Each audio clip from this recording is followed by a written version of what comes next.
오늘은 열왕기상 17장 말씀을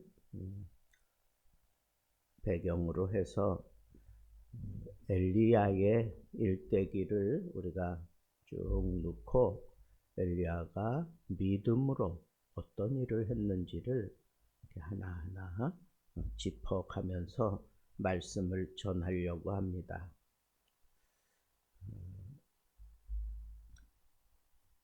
오늘 말씀의 제목은 믿음으로 가뭄을 선포한 엘리야입니다.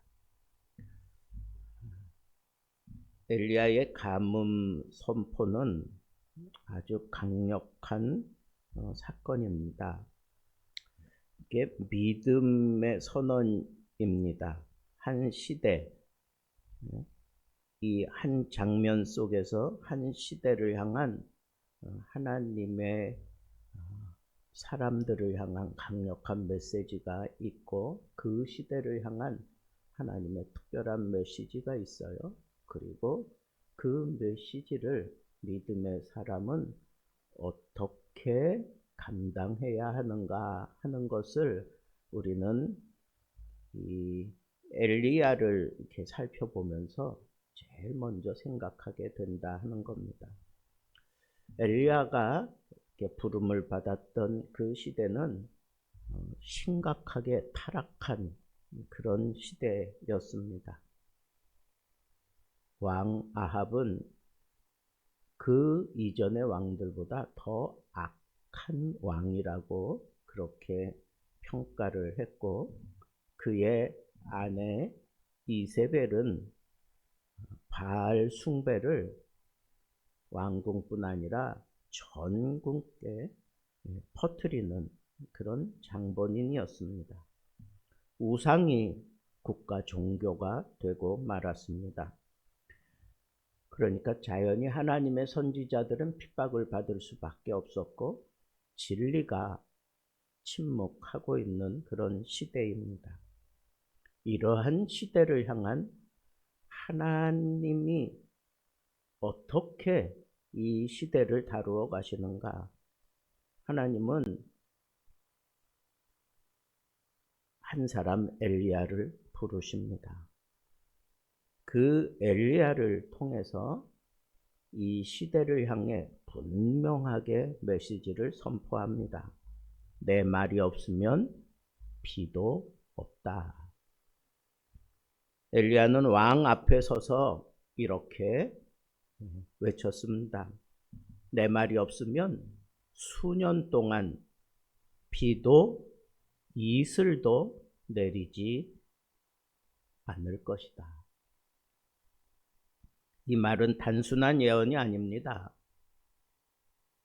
무명의 선지자 엘리야가 왕 앞에서 생명을 건 믿음의 선포였던 것입니다. 국가 경제를 흔드는 그런 예언입니다. 엘리야 자신의 생명을 거는 아주 심각한 선포였던 겁니다.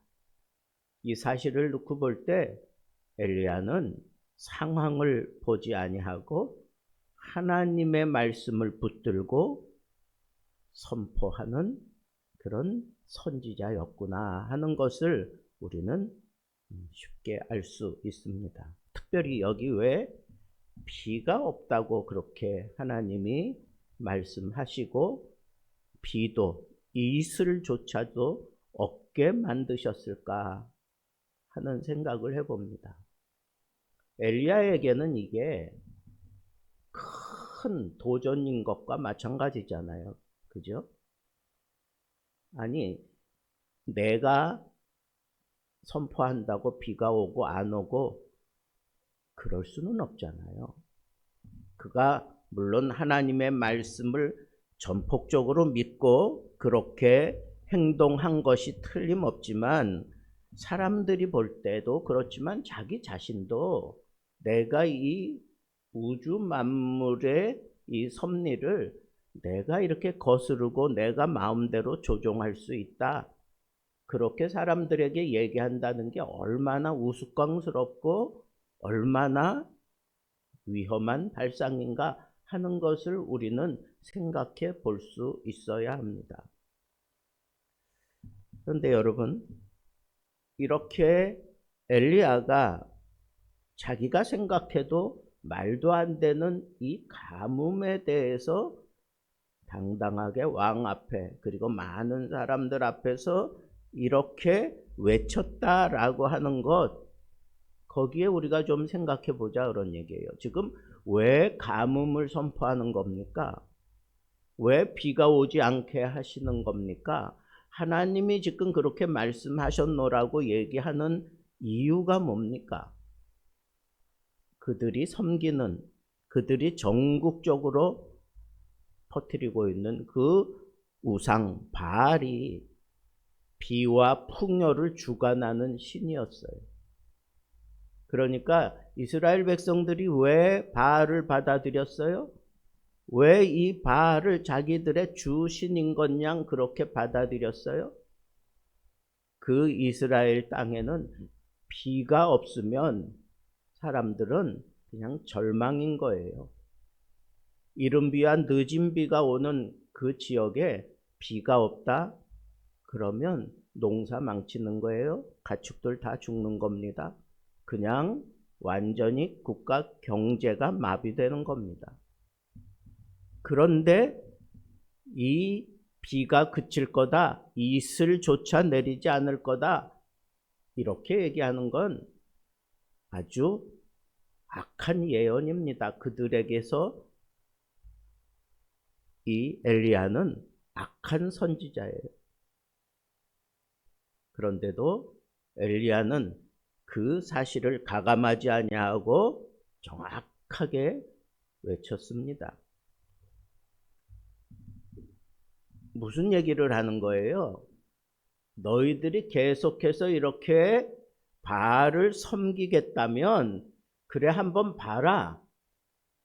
너희들이 섬기는 이 비를 주관하는 이 바알이 하나님이 맡고 있는 이 비를 내릴 수 있는지 한번 봐라 하는 그런 메시지였던 거예요. 그것도 수년 동안, 몇 년인지 딱 정해지지도 않았어요. 수년 동안 이스라엘 백성들이 아무리 발악을 하고 아무리 애를 써도 비가 오지 않은 것 때문에, 그 심각한 가뭄 때문에 완전히 초토화될 때까지 너희들의 신이 비를 내릴 수 있는지 한번 봐라 이겁니다. 보이지 않는 신을 의지하는 그 대상들을 향해서 하나님께서는 엘리야를 통해 분명한 말씀을 하셨던 것입니다. 여러분, 그 사람들은 눈에 보이는 그 바알 신상을 바라보면서 눈에 보이지 않는 하나님은 완전히 지금 잊어버리고 마는 겁니다. 아합의 눈에 이 바알이 보였던 거예요. 이스라엘 백성들의 눈에 바알이 보였던 겁니다. 이 아합이 숭배하는 바알이 군대도 지켜주고 권력도 주고 그리고 자기들의 삶을 이렇게 풍성하게 만들어주는 것처럼 그렇게 생각을 했습니다. 이스라엘의 하나님 여호와께서 살아계심을 두고 맹세하노니